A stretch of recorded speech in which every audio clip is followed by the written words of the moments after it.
ગાંધીનગરમાં અગાઉ TET TAT VC કર્મચારીઓ અને વ્યાયામ શિક્ષકો બાદ હવે આજે 20 માર્ચે પંચાયત હસ્તકના આરોગ્ય કર્મચારીઓ જે છે એ પણ આંદોલન પર ઉતર્યા છે, જેને લઈને યુવા નેતા યુવરાજસિંહ જાડેજાએ પણ મહત્વની વાત કરી છે અને આ મામલાને લઈને શું ઉકેલ આવી શકે એનું સૂચન પણ કર્યું છે. વિગતે વાત કરીશું આ વિડીયોમાં.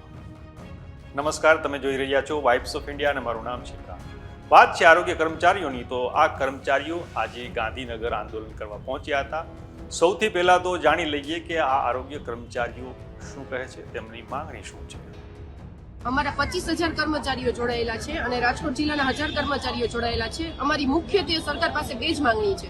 પહેલી ટેકનિકલ પગાર સુધારણાની અને બીજી ખાતાકીય પરીક્ષાની. અને ટેકનિકલ પગાર સુધારણામાં એવું છે કે 2022માં કમિટી બેઠી હતી, 6/3/2024માં આ ઠરાવ પસાર કરેલો છે, પણ સરકારે આજ દિન સુધી આની અમલવારી નથી કરેલી. એટલે આ ઠરાવ થઈ ગયેલો છે અને અમલવારી બાકી છે. અમે ટેકનિકલ કામગીરી કરીએ છીએ. અમારી ચારેય કેડરો, અમારા ભાઈઓ ઘરે ઘરે જઈને આયુષ્માન કાર્ડ કાઢે છે, આભા કાર્ડ કાઢે છે, બહેનો રસીકરણની ટેકોમાં એન્ટ્રી કરે છે. ટેકનિકલ કામગીરી કરતા હોવા છતાં ટેકનિકલ પગાર સુધારણાની અમલવારી અમારી કેડર ઉપર થઈ નથી. બીજું, ખાતાકીય પરીક્ષા જે આજ દિન સુધી હતી નહીં, જે સરકારે અમારી ઉપર તંત્રએ પરીક્ષા લેવાનો નિર્ણય લીધેલો છે કે જે અમારે લગતી કોઈ છે જ નહીં. અમારી આરોગ્યને લગતી પરીક્ષા લેવામાં આવે તો અમને કોઈને વાંધોય નથી. જે વહીવટી જ્ઞાનને લગતી પરીક્ષા છે, જેનો વિરોધ અમે લોકો કરીએ છીએ અને 17 તારીખથી અમે અચોક્કસ મુદતની હડતાલ ઉપર એટલા માટે ગયેલા છીએ. અને બીજું કે તમને એ કહેવાનું, અમે કોરોના વોરિયર્સ એવા છીએ કે કોરોના કાળમાં કે જેના પરિવારો જે કોરોના દર્દીઓની નથી દૂર રહ્યા છે, એવા ટાઈમે અમે લોકોએ અમારા જીવની પરવા કર્યા વગર, જાન જોખમમાં મૂકીને, પરિવારની ચિંતા કર્યા વગર ઘરે ઘરે જઈને અમે લોકોએ સેવા કરી છે.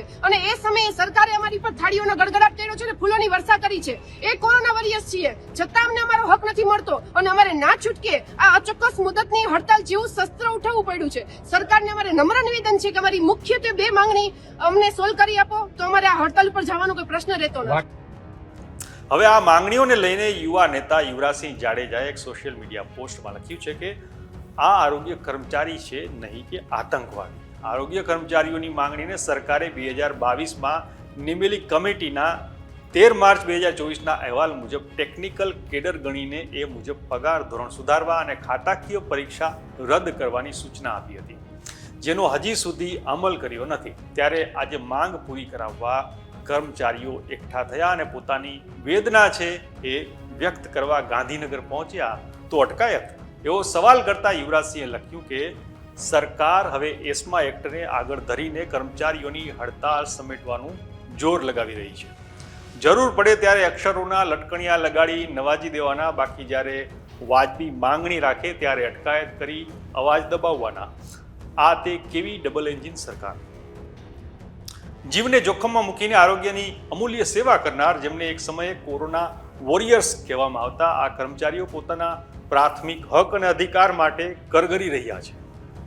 આજ સાંજ સુધી આ કર્મચારીઓએ આંદોલન ચાલુ રાખ્યું હતું. ગાંધીનગરના વિસ્ટા ગાર્ડનમાં આરોગ્ય કર્મચારીઓ સાંજના અંધારામાં પણ પોતાની માંગણીઓને લઈને અડીખમ જોવા મળ્યા હતા. આંદોલનમાં હવે આગળ શું થશે એ જોવાનું રહેશે. આ વિષયને લઈને તમારું શું માનવું છે, અમને કોમેન્ટ કરીને જરૂરથી જણાવજો. આપણે મળતા રહીશું વાઇબ્સ ઓફ ઇન્ડિયા પર.